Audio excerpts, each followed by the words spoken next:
He is convinced that the only way modern America can begin to reverse its inherent corruption and greed and malaise is by feeling the rapture that comes from face-to-face encounters with what he calls the high art of godliness of nature. It is his belief that we Americans, through our constant striving for convenience, are eradicating the raucous and edifying beauty of our true environment, and replacing that beauty with a safe but completely faux environment. What Eustace sees is a society steadily undoing itself, it might be argued, by its own over-resourcefulness. Clever, ambitious, and always in search of greater efficiency, we Americans have, in 2 short centuries, created a world of push-button, round-the-clock comfort for ourselves. The basic needs of humanity, food, clothing, shelter, entertainment, transportation, and even sexual pleasure, no longer need to be personally labored for, or ritualized, or even understood. All these things are available to us now for mere cash, or credit, which means that nobody needs to know how to do anything anymore, except the one narrow skill that will earn enough money to pay for the conveniences and services of modern living. But in replacing every challenge with a shortcut, we seem to have lost something, and Eustace isn't the only person feeling that loss. We are an increasingly depressed and anxious people, and not for nothing. Arguably, all these modern conveniences have been adopted to save us time, but time for what?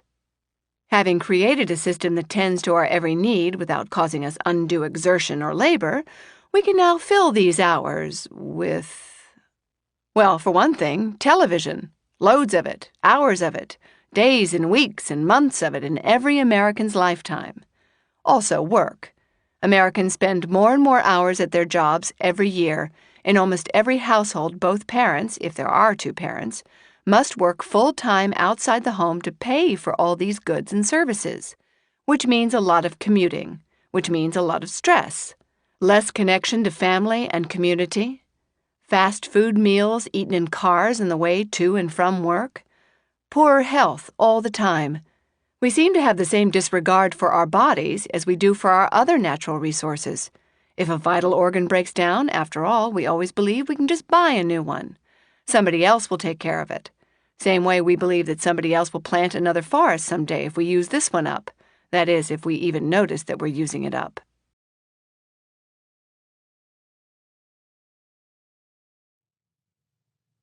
There was a Japanese TV set in front of us. There were Japanese TV sets all over the prison.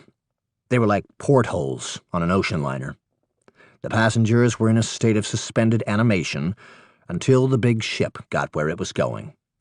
But anytime they wanted, the passengers could look through a porthole and see the real world out there. Life was like an ocean liner to a lot of people who weren't in prison too, of course, and their TV sets were portholes through which they could look while doing nothing to see all the world was doing with no help from them. Look at it go.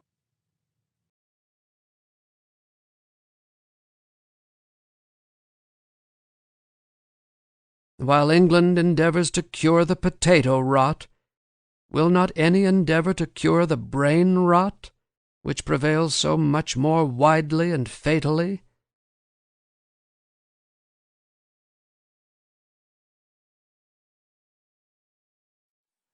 A group of hikers ahead are having difficulty with the climb. As I pass, they make comments. Look at him just waltzing up the trail. Of course, they are unaware of how I have to manage my own struggle. If a person who has not had enough exercise attempts to backpack, then he will find the going difficult. He might think, I sweat, I get out of breath, I'm out of shape. But he is wrong to think the tribulation is uniquely his. Everyone sweats. Everyone pants for breath. The person who is in better shape will usually push himself to hike more quickly and bump into the same limitations. But when the fit person is stressed, he is less likely to attribute the difficulty to his shortcomings. Backpacking is hard. That's just the way it is. Obviously, conditioning is advantageous, but the perception of disadvantage can be more debilitating than actual disadvantage.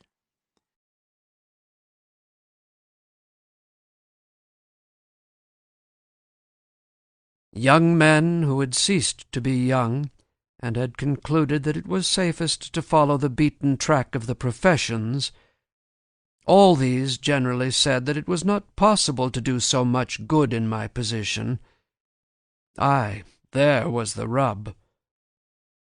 The old and infirm and the timid, of whatever age or sex, thought most of sickness and sudden accident and death.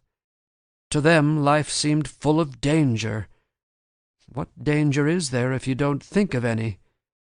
And they thought that a prudent man would carefully select the safest position, where Dr. B might be on hand at a moment's warning. To them the village was literally a community, a league for mutual defense, and you would suppose that they would not go a huckleberrying without a medicine chest. The amount of it is, if a man is alive, there is always danger that he may die, though the danger must be allowed to be less in proportion as he is dead and alive to begin with. A man sits as many risks as he runs.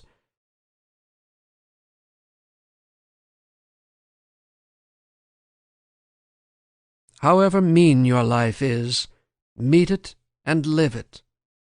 Do not shun it and call it hard names. It is not so bad as you are. It looks poorest when you are richest. The fault-finder will find faults even in paradise.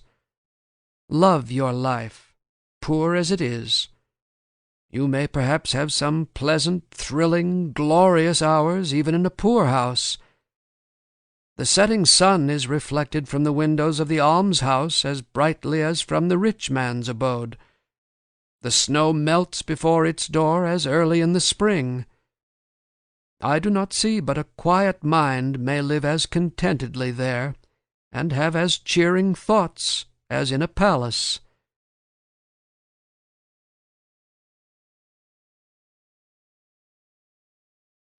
In The Snow Leopard, Peter Matheson notices that Sherpas are cheerful in their work and often do more work than they are paid for, even though they earn a pittance. He observes the Sherpa belief that it is the task, not the employer, that is served, and that the doing matters more than the attainment or reward.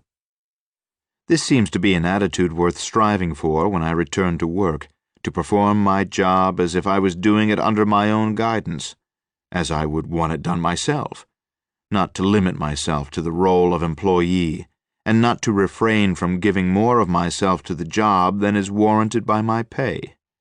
It is I who would benefit. Time is most enriching when spent industriously.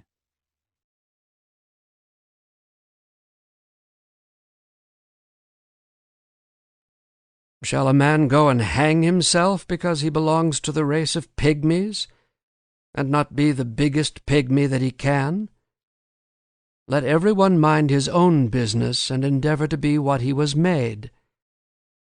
Why should we be in such desperate haste to succeed, and in such desperate enterprises? If a man does not keep pace with his companions, perhaps it is because he hears a different drummer. Let him step to the music which he hears, however measured or far away.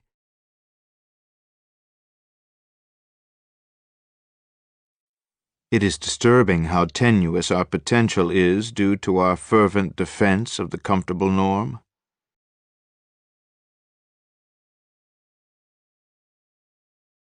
Just because some of us can read and write and do a little math, that doesn't mean we deserve to conquer the universe.